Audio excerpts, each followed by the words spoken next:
Pourquoi les jeunes Français ne sont-ils pas bons en histoire? 7 collégiens sur 10 ne maîtriseraient pas les grandes dates et les grands événements.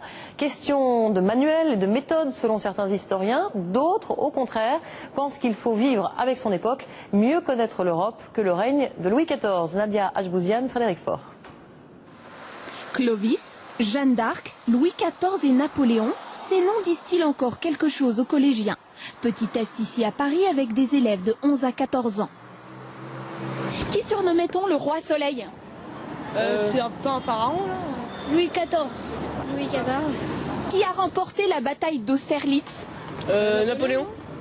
Napoléon? C'est ce nain de Napoléon. En quelle année? Je sais pas. Aucune idée. 1812. Selon une récente étude, 70% des élèves ne maîtrisent pas les fondamentaux en histoire à la fin du collège. Une mauvaise note qui n'est pas une surprise pour cet historien.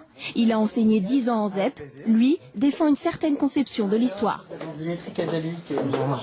Et n'hésite pas à le faire jusque sur les plateaux de télé, car selon lui, on enseigne mal l'histoire au collège. Pas assez de chronologie, trop d'illustrations et des héros relégués au second plan. Démonstration.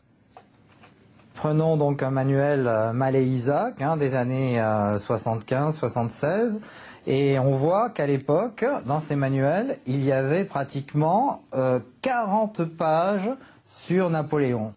Et dans le manuel de 4e d'aujourd'hui, ce qu'on a par exemple pour Napoléon, on a pratiquement, donc je vous disais, 6 pages. On a Napoléon là effectivement assis sur un pot. Ce spécialiste de Napoléon veut faire des personnages historiques des stars des salles de cours. Pour lui, l'histoire doit avant tout raconter sans trop analyser. Aujourd'hui, avec cette lecture zapping, cette lecture atomisée par grands thèmes, on ne comprend plus rien, on ne peut plus sentir ce qui faisait passionner, ce qui rendait passionnant l'histoire. C'est l'histoire des grands hommes, ce sont les hommes qui font l'histoire, il ne faut jamais oublier. Une vision passéiste aux yeux de nombreux professeurs pour qui l'histoire ne doit pas être une matière figée. On ne peut plus enseigner l'histoire comme on enseignait il y a 30 ans, il y a 50 ans. On ne peut plus faire une histoire complètement chronologique, par exemple, des rois de France.